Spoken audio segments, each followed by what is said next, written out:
Stand up for the prayer.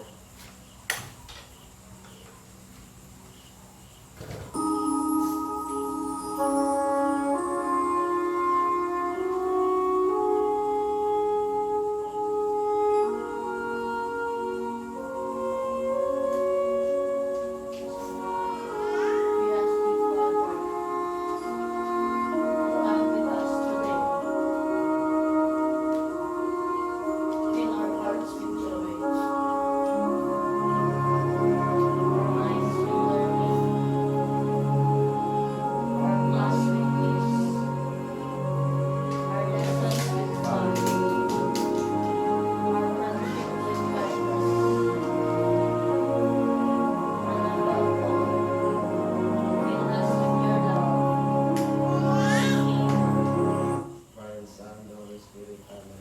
Okay, please be seated. Okay. We praise you, Lord, and we thank you for the opportunity. Oh, okay, good evening once again. So how are you today, my two special children? Okay, sir. Okay, so now we proceed to our lesson. So, are you okay if we have a tour? Yes, sir. Are you excited? Yes. How about you, Miss Rosalind? Are you okay if we have a tour? Yes, sir. Okay. So, now, in your home, what have you observed from your switches at your home? Miss Mylene, please. I think you have an idea. What do you observe from? Usa kay sweet sir niya inigpasiga na mo sir kay moon siya. Okay, so actually that is the normal switches. So, parang for your additional information, so in our room we can control the one light through two switches. It means in different location we can control in one place. So that is called the three-way switch.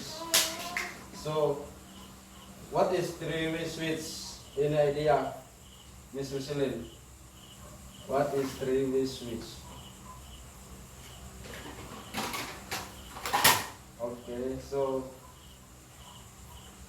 this one. So, Miss Rosalyn, do you have any idea what is three-way switch?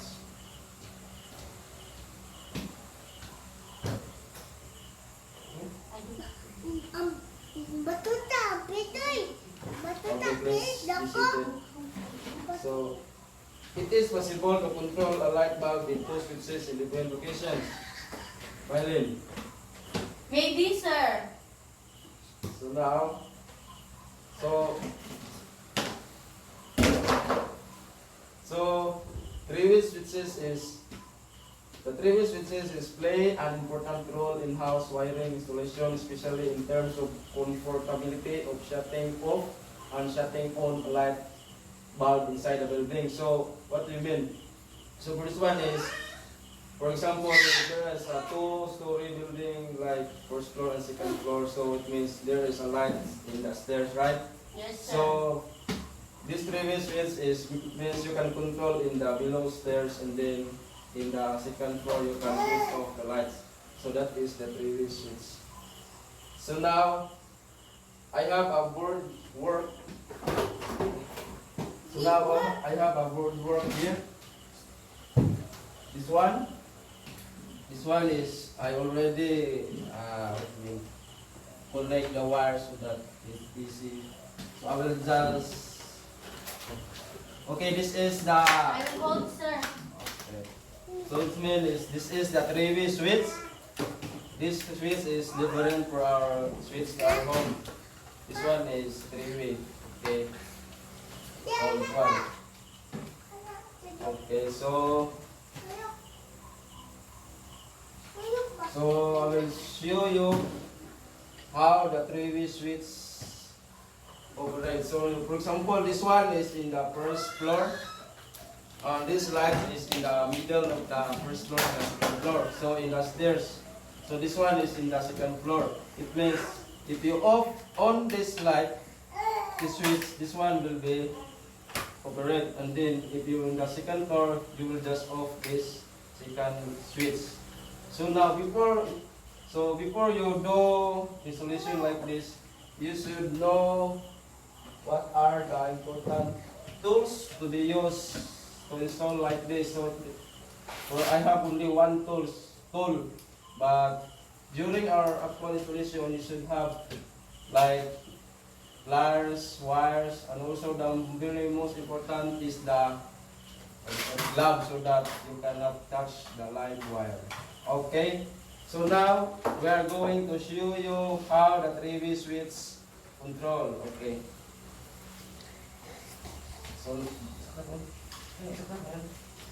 So now this one is this three-way switch is. This one is the line one, and then these two wires is the what call that this one connect the common wire into switch to the power source line. And this one is, I think this one is the steps in wiring three-way switches. So the first step is to connect the common wire of the three-way switch to the power source. So this one is the common wire that connect to the power source. Huh? This one is the power source. So this means this will connect to the main. To the outlet? To the outlet. Ah, Yes. okay. So the next is connect the pair of travelers of three-way switch to the pair of the travelers of three-way switches. Means the traveler, this one, the traveler of the three-way switch is this one. No, this one. From this two wire is this one is the traveler. Then connect to the other switch. From here, this is the travelers, and it goes here. Next is connect the common wire switch to the first terminal of the light bulb. So the common wire, the terminal wire is this one. This red one. The red? Sure. Yes. Okay. So next, connect from the second terminal of the light bulb to the source line. So the second terminal of the light bulb to the source line. So this one, the blue. So connect to the terminal. Okay, let's proceed. So before we connect the power up to the power outlet, we should do the checking. So we check first the connection so that it will not do mistakes and create short circuits. For example, like this, the wire is loosened, so go like that. Check all the connections. Okay, so before we do the installation, we should have to provide the diagram. So the diagram is a very important thing. So that diagram is the one that will guide you how to connect the wirings. Okay. Yes, teacher. So what is three-way switches? So three-way switches, please read, Miss Rosalind. Switches are used to control light bulb with different locations. Okay. Next. This one. These switches do not have an on-off position like that of single switches. So it means this switch is, you cannot see the off and on position. So This one is also Electrically attractable race switch is a single code troubleshooting. okay. Next. Series switches have 3 terminals, 1 common and 1. Okay. So this one is these three switches is there is a three-way terminals. Three terminals. So this one is the if you see these switches there is a guy level 1, 3 and 0. So this one is the three terminals. Next. So how does three-way switch operate? So by okay, please sit here. So by how does a three-way switch operate? So by tagging two three-way switches will cause a closed path to open or open path to close. Next is the switches must create a complete circuit for current to flow and to bulb to light. When both switches are up, the circuit is complete. When both switches are down, the circuit is complete also. So what is three-way switches? So the wiring of a three-way switch is certainly more complicated than that of common single pole switch, but you can figure it out if you follow the diagram. So with a pair of three-way switch, either switch can make or break the connection that completes the circuits to the light bulb. So why is three-way switch important in our daily lives? So three-way switch makes it easy to control the switch from two different locations as what I have said earlier. So, di ka maglisod kung control kung for example, musaka ka or munaog ka sa balay or sa building kaya nagsaka mo sa balay, on na nimong switch sa ubos nga abot sa taas, iyon na nimo ang i-off na nimo ang switch sa taas. Sad. So, the special part is you flip either one or two switches, the light will either turn on or off, depending on its previous action. The electricity basically flows around the three terminals. So, okay, so before that, I will show you how three-way switch operate. So now,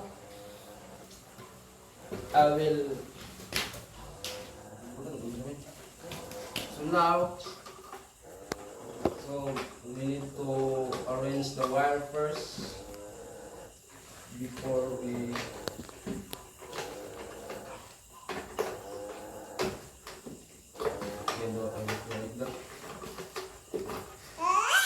so for example this one switch is in the below and then the other one switch is in the second floor. So now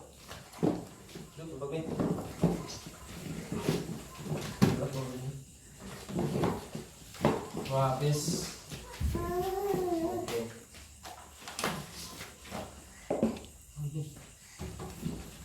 So now this is the power source. So by inserting this here and here, so now if you enter in a building, so this one is from the first floor. So you need to on the bulb. Okay. So it means you can go up upstairs with lights, and then when you arrive at that second floor, you don't need to go down so that you can off the switch. You just toggle also the second switch to this one.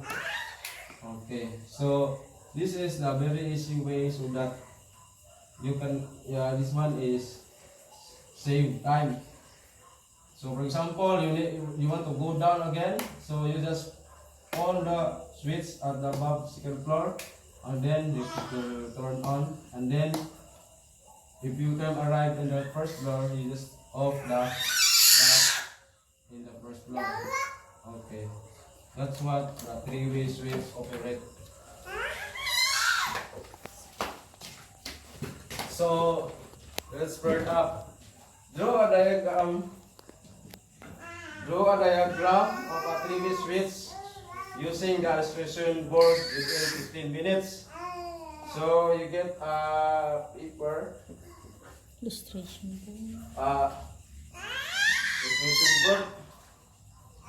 Okay, just do it by papers. Okay. Okay, so let's move. So please pass your diagram. Okay, thank you. Then let's move. So another activity is each student will perform individually the wiring connection of three-way switches, controlling a light bulb within 15 minutes, also observing the criteria below. So you need to create and install or wiring the three-way switch. There is the criteria for you. So of your speed. Number 5 is able to perform within the time limit. So this one is the very good, or what is the next of very good? So the 4 is able to perform a minute more than the time limit. So the very low is the number 1, able to perform 4 minutes more than time limit. So now we will start the installation. So The best. hmm? Best one, best Hmm? one. Okay, before that, who will do the best demonstration is can receive this Chips Delight, the triple chocolate overload cookies, but already expired last June 30, 2021. But okay, so now we will start the demonstration. So after the demonstration, now you have the assignment. In a short bond paper, answer the following questions. What is four-way switch? So this one is another topic for us to discover tomorrow. So describe and also describe its operating principles. So only 2 questions for tomorrow. Just please answer and cooperate. And okay, so I think that's all for today, our tonight class, and then class, and then let's night evening. Thank you. Thank you, sir.